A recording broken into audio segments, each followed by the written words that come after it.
pagi, silakan masuk. Terima kasih. Ya, silakan duduk.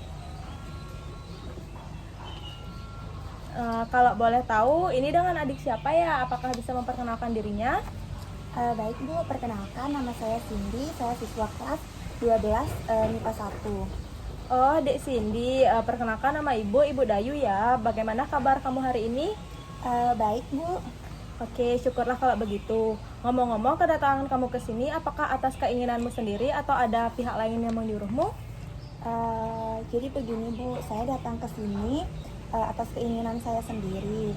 Namun sebelumnya saya sempat dengar dari teman-teman saya bahwa jika ada siswa yang mengalami permasalahan dan ingin menyelesaikan masalahnya, maka ke ruangan BK saja untuk mendapatkan bantuan dari guru BK yang ada di sini. Oh begitu ya, iya betul sekali Di. Jika ada yang ingin disampaikan atau dibicarakan, bisa langsung datang saja ke ruangan BK ini ya. Namun, apakah sebelumnya kamu sudah pernah ke ruangan ini untuk melakukan proses konseling? Belum pernah Bu, ini pertama kalinya. Oke, apakah kamu sudah tahu apa itu konseling? Kalau menurut saya, konseling itu proses pemberian bantuan untuk memecahkan masalah siswa Bu. Ya, benar sekali ya. Jadi, konseling merupakan suatu layanan yang membantu siswa yang sedang mengalami permasalahan atau sulit dalam mengambil keputusan, agar nantinya mampu untuk memecahkan permasalahannya dan mampu untuk mengambil keputusan yang tepat untuk dirinya sendiri. Ya Bu. Oke, jadi menurut kamu, apa peran konselor dan konseli dalam proses konseling ini? Kalau itu saya belum tahu Bu. Oke, jadi Ibu akan jelaskan sedikit ya. Di sini Ibu sebagai konselor berperan sebagai fasilitator dalam proses pemberian layanan BK yang berhubungan dengan masalah konseli atau siswa untuk menemukan jalan keluar dari permasalahan yang kamu hadapi. Sedangkan kamu sendiri sebagai konseli berperan aktif untuk mengemukakan masalah dan latar belakang masalah serta mengkaji berbagai kemungkinan jalan keluar dari permasalahanmu tersebut.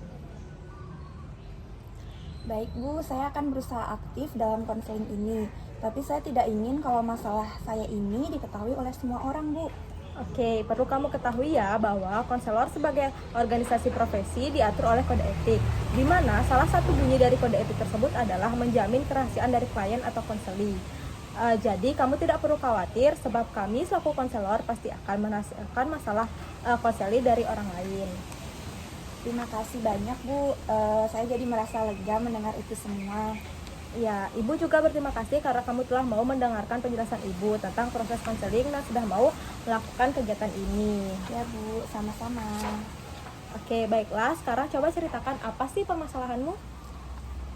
Jadi Bu, masalah saya itu saya merasa cemas dan tegang karena pengalaman saya di masa lalu saya Bu. Lalu sekarang apa yang kamu harapkan dari proses kegiatan ini? Saya ingin agar masalah saya cepat selesai dan menemukan jalan keluar dari permasalahan saya ini. Oke, Ibu merasa sangat senang karena kamu memiliki semangat yang tinggi untuk menyelesaikan masalah kamu tersebut. Baiklah, kalau begitu kita sepakati waktunya terlebih dahulu ya. Kegiatan ini akan memerlukan waktu sekitar 2-3 kali pertemuan yang tiap pertemuannya memerlukan waktu sekitar kurang lebih 15 menit. Tetapi jika kamu aktif mengemukakan latar belakang dari permasalahan kamu dan aktif memikirkan jalan keluarnya, mungkin masalah kamu akan segera teratasi dan tidak terlalu banyak memakan waktu. Tetapi kalau kamu pasif dan tertutup, mungkin akan memerlukan waktu yang lebih banyak lagi. Bagaimana pendapat kamu tentang waktu yang telah disepakati tersebut? Apakah kamu setuju? Iya Bu, saya setuju. Saya berharap agar masalah saya ini bisa cepat terselesaikan. Oke, baiklah. Setelah kita menyepakati waktu tadi yang digunakan, coba kamu ceritakan kepada Ibu secara lebih detail dan terperinci. Apa yang menyusahkan dan mengganggu pikiran kamu saat ini? Jadi begini Bu, beberapa minggu lagi karena akan ada ujian sekolah, berarti saya selalu merasa cemas dan tegang Bu, sehingga saya tidak bisa fokus dalam belajar. Oke, boleh Ibu tahu apa yang menyebabkan sehingga kamu selalu merasa cemas dan tegang tersebut?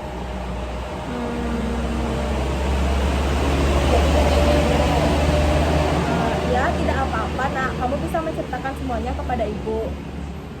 Begini, saya selalu merasa cemas dan tegang ketika ingin menghadapi ujian karena saya takut tidak berhasil Bu. Saya takut nilai saya kecil dan tidak memuaskan sehingga saya tidak lulus ujian Bu. Oke, kamu mengapa memiliki pemikiran seperti itu? Begini Bu, saya trauma dengan pengalaman di masa lalu saya. Memangnya apa pengalamanmu yang membuat kamu merasa seperti itu? Dulu saya pernah gagal sewaktu ujian sekolah SMP Bu. Dulu saya memiliki rencana saat lulus SMP nanti saya akan melanjutkan sekolah di SMA internasional yang ada di Jakarta. Namun karena nilai saya tidak memenuhi, jadi keinginan tersebut tidak bisa terwujud. Jadilah saya bersekolah di sini, tetapi sekolah ini juga bagus sih Bu, merupakan salah satu sekolah favorit juga. Oh, jadi kamu merasa trauma karena pengalaman kamu tersebut. Iya Bu, tapi saya berharap agar saya dapat berhasil di ujian sekolah kali ini Bu, agar saya bisa masuk dalam siswa eligible sehingga dapat mengikuti SBMPTN. Oke, apakah kamu sudah melakukan sesuatu usaha agar kamu dapat berhasil di ujian kali ini? Iya Bu, saya sudah belajar dengan semaksimal mungkin. Saya juga sudah mengikuti berbagai macam les Bu, tapi saya masih tetap pesimis. Oke, tadi kamu sudah mengatakan bahwa kamu sudah belajar semaksimal mungkin. Tapi kamu kenapa masih pesimis? Ya juga sih Bu, tapi perasaan cemas dan tegang selalu ada di dalam diri saya. Saya tidak tahu bagaimana cara mengatasinya. Oke, kamu mengatakan bahwa kamu selalu merasa cemas dan tegang jika ingin menghadapi ujian karena kamu merasa trauma dengan pengalaman kamu. Dan akhirnya kamu merasa pesimis. Iya Bu, saya selalu merasa cemas dan tegang. Oke, kamu mengatakan bahwa kamu selalu merasa cemas dan tegang. Dan pengalaman itu berpengaruh terhadap konsentrasi kamu dalam menghadapi ujian. Dan juga berpengaruh terhadap perilaku kamu. Begitu ya? Benar Bu, saya jadi bingung sementara ujian sekolah sebentar lagi tiba. Kamu mengatakan bahwa kamu pernah gagal waktu ujian sekolah SMP sehingga menyebabkan kamu trauma dengan keadaan tersebut dan akhirnya kamu selalu merasa cemas dan tegang ketika menghadapi tes. Iya, saya sangat kecewa pada diri saya sendiri. Apakah kamu merasa marah pada diri kamu sendiri? Iya Bu, saya merasa putus asa, tetapi saya juga ingin nilai saya bagus Bu. Oke, kamu merasa sedih ya karena kejadian ini? Benar, gara-gara saya pernah gagal, saya jadi agak trauma dan akhirnya sekarang saya takut kalau kejadian itu terulang lagi. Ya, memang terkadang kita merasa sedih jika kita pernah gagal di masa lalu. Tetapi jangan sampai rasa sedih itu berlarut-larut menguasai pikiran kamu sehingga membuat kamu selalu merasa cemas. Tetapi jadikanlah masa lalu itu sebagai pengalaman. Kita harus belajar dari pengalaman dan jangan sampai kita jatuh pada lubang yang sama. Lakukan yang terbaik pada kesempatan kali ini, yakinlah pada dirimu sendiri ya nak. Iya Bu, tapi saya merasa cemas dan tegang selalu membayangi saya ketika akan ada ujian. Kamu merasa sedih karena pernah gagal di masa lalu ya? Saya benar-benar kecewa pada diri saya sendiri. Pertama, saya trauma dengan masa lalu saya, sehingga saya merasa cemas dan tegang jika ingin menghadapi ujian. Saya merasa sudah belajar semaksimal mungkin, tetapi mengapa saya tidak bisa mencapai apa yang saya inginkan? Kamu merasa kesal karena kamu pernah gagal di masa lalu sehingga membuat kamu itu trauma dan sekarang kamu selalu cemas karena kamu takut gagal lagi kali ini, begitu nak? Benar sekali Bu, saya takut gagal lagi. Kamu merasa ragu-ragu dan tidak yakin akan kemampuan diri kamu sendiri karena kamu mengira kamu akan gagal pada tes semester kali ini. Benar Bu. Oke, perasaan ragu-ragu itu adalah hal yang wajar, tetapi jangan sampai perasaan itu dapat menghambat kita untuk terus maju ya. Kamu memang gagal di masa lalu, tapi ingat bahwa kegagalan adalah kesuksesan yang tertunda. Jadi janganlah selalu merasa ragu-ragu dengan kemampuan yang kamu miliki.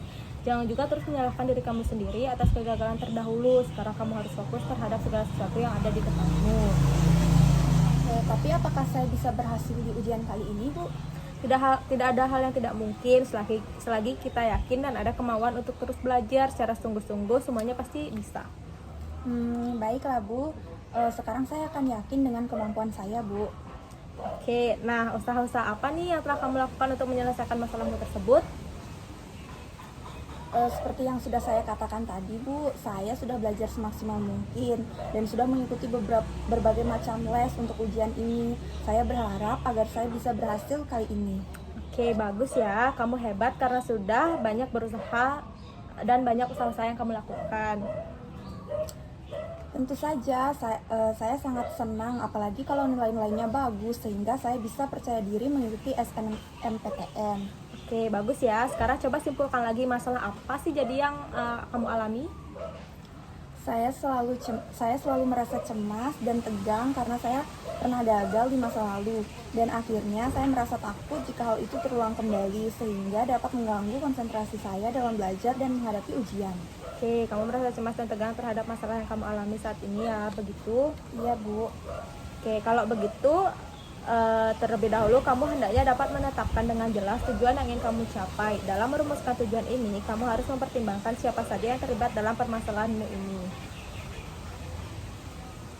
Yang terlibat hanya diri saya sendiri, Bu. Ya, benar sekali ya. Lalu, apa yang akan kamu lakukan dalam mengatasi masalahmu itu? Saya harus dapat menghilangkan pikiran yang mengganggu saya, Bu.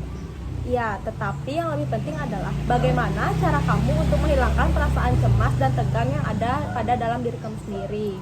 Itulah masalahnya, Bu. Sulit sekali rasanya. Kalau begitu, kamu juga harus menetapkan dalam kondisi yang bagaimana kamu menyelesaikan masalah ini. Saya ingin belajar untuk menghilangkan kecemasan dan ketegangan saya selama waktu istirahat di sekolah dan juga berlatih di rumah pada sore hari sehingga saya bisa lebih tenang dan fokus.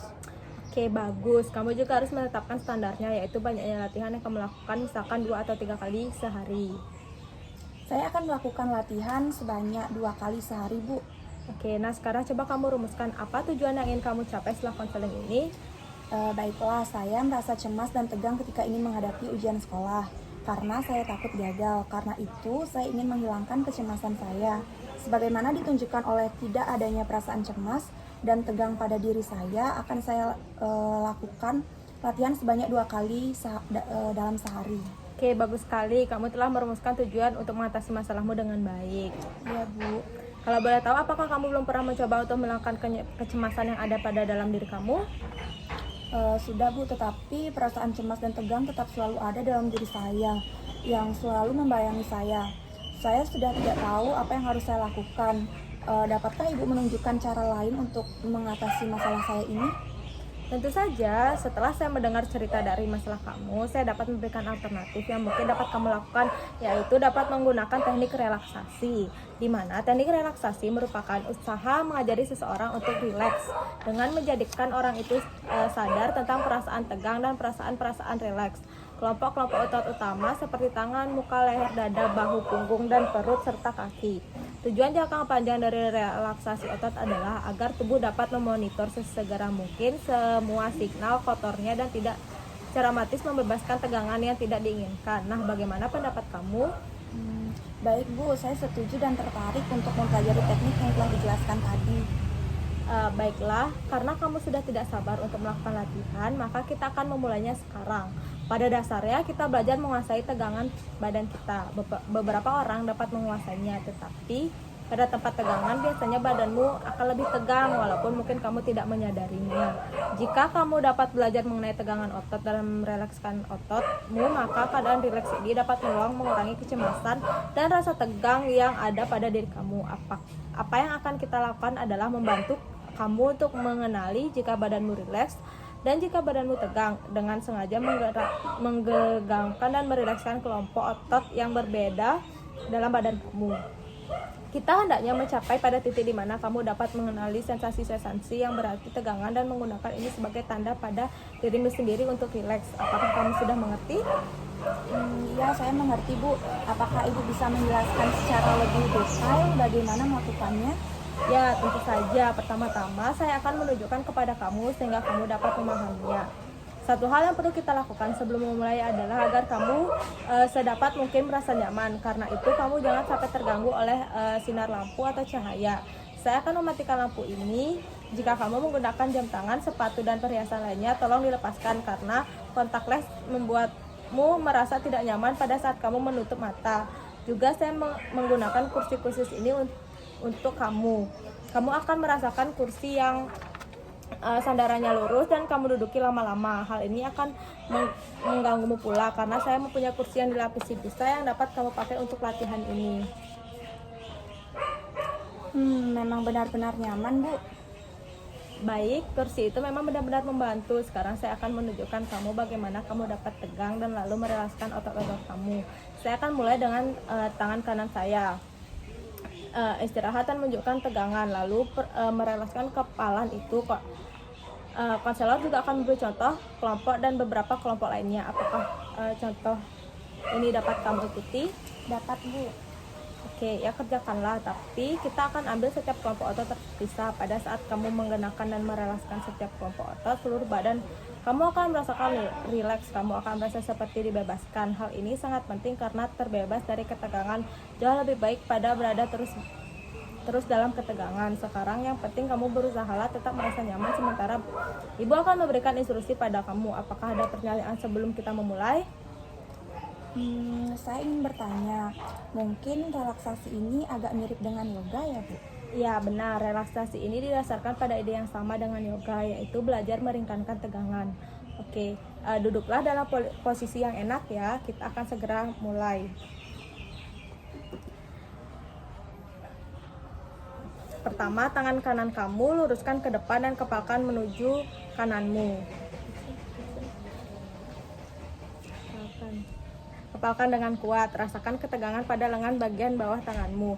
Tahan selama 5 detik. Sekarang buka dan kendorkan tanganmu secara perlahan-lahan. Buka, coba. Iya. Rasakan perbedaan antara tegang tadi dan rileks sekarang. Coba lagi bang. Kepalkan. 1, 2, 3, 4, 5. Lepaskan. Oke. Sekarang kita akan melakukan hal yang sama dengan tangan kiri kamu. Luruskan ke depan. Dan kepalkan, rasakan tegangan tersebut, tahan selama 5 detik.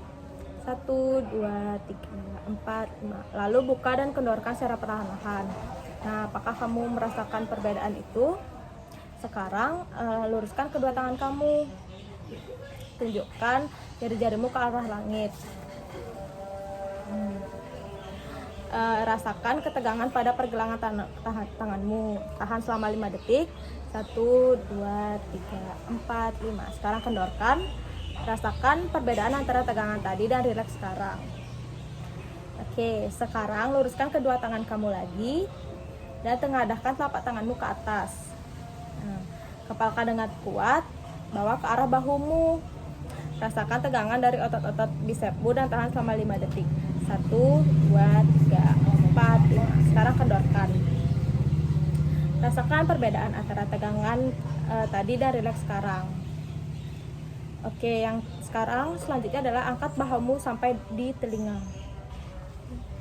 Oke. Rasakan ketegangan bahumu itu selama 5 detik. 1, 2, 3, 4, 5. Sekarang kendorkan bahumu. Rasakan perbedaan antara tegangan tadi dan sekarang. Apakah bahumu sekarang sudah rileks dan tanganmu? Iya Bu, sudah. Oke, sekarang kita akan mengendorkan bagian wajah. Pertama, kerutkan dahi dan alismu. Rasakan ketegangan pada mukamu, tahan selama 5 detik. 1, 2, 3, 4, 5. Sekarang kendorkan. Oke, sekarang pejamkan matamu kuat-kuat. Rasakan tegangan di sekeliling matamu, tahan selama 5 detik. 1, 2, 3, 4, 5. Sekarang kendorkan otot-otot itu. Rasakan perbedaan antara tegangan tadi dan rileks otot tadi. Oke, untuk selanjutnya kita rapatkan rahang atas dan rahang bawah dengan menggigitkan gigimu sama-sama. Tarik pangkal-pangkal ludahmu ke belakang sehingga menempel ke langit-langit mulutmu. Oke. Tahan selama 5 detik. 1, 2, 3, 4, 5. Oke, lalu kendorkan. Bagaimana? Apakah sudah rileks? Ya Bu, saya udah merasa lebih rileks. Oke. Sekarang rapatkan kedua bibirmu kuat-kuat. Rasakan tegangan otot-otot di sekitar bibirmu dan tahan selama 5 detik. 1, 2, 3, 4, 5. Oke, lalu kendorkan. Selanjutnya kita akan pindah ke otot-otot leher. Di belakang lehermu dan jatuhkan kepalamu ke belakang. Rasakan tegangan di belakang lehermu dan punggung atas, tahan selama 5 detik. 1, 2, 3, 4, 5. Oke, dapat dilepaskan. Oke, selanjutnya adalah teruskan konsentrasi pada daerah leher. Benamkan bahumu sehingga menyentuh dada bagian atas. Ini ya. Tahan selama 5 detik. 1, 2, 3, 4, 5. Oke. Kendorkan. Selanjutnya bungkukkan punggungmu seperti membusungkan dadamu.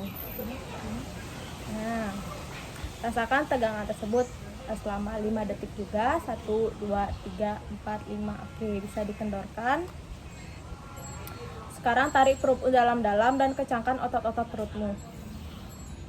Tahan selama 5 detik. 1, 2, 3, 4, 5. Oke, lepaskan.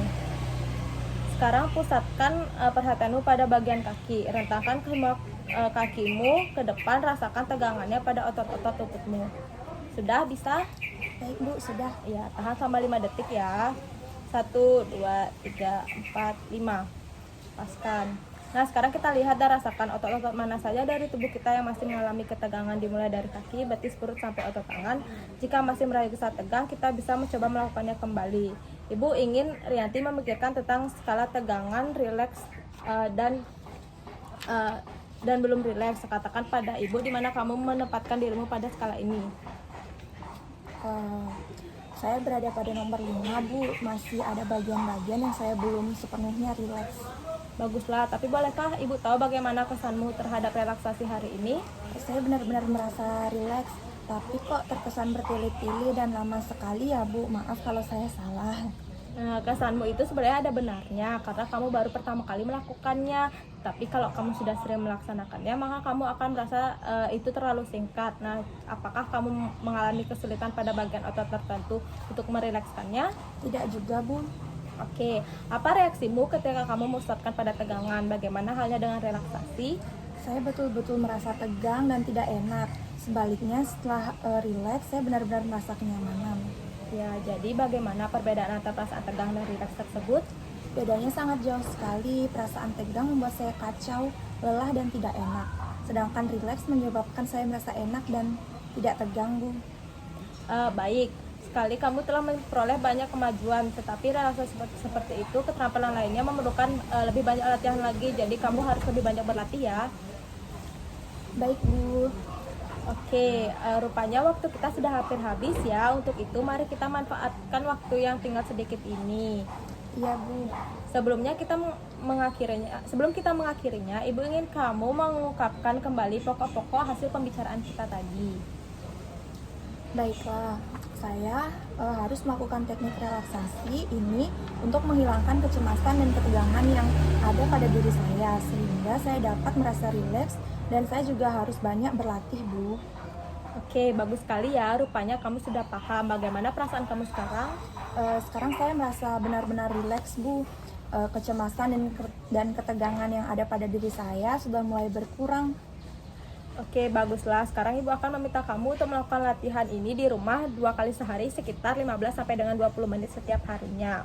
Lakukanlah latihan ini di kursi yang ada sandarannya. Cobalah melakukan relaksasi sewaktu-waktu, terutama jika ada waktu senggang seperti setelah bangun tidur, setelah sekolah, atau setelah melakukan aktivitas, atau sebelum makan malam juga bisa.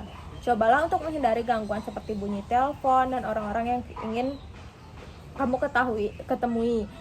Istilah buku catatan ini setiap kamu selesai latihan, di mana, kapan, berapa lama, dan kesulitan apa yang kamu dapatkan selama latihan tersebut, dan keberhasilan apa yang sudah kamu capai. Apakah ada pertanyaan?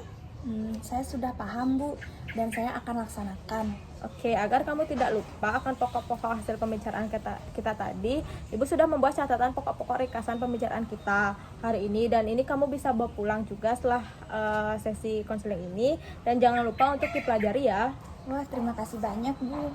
Ya, baiklah, kalau kamu tidak keberatan, kita akan bertemu lagi minggu depan di sini pada hari dan jam yang sama untuk membicarakan pengalaman kamu selama berlatih di rumah. Bagaimana? Iya, saya setuju Bu. Dengan cara itu saya akan tahu di mana letak kekurangan saya dan dalam berlatih. Oke, hari ini cukup sampai sini dulu ya. Sampai bertemu lagi minggu depan ya Cindy. Baik Bu, terima kasih. Ya, sama-sama.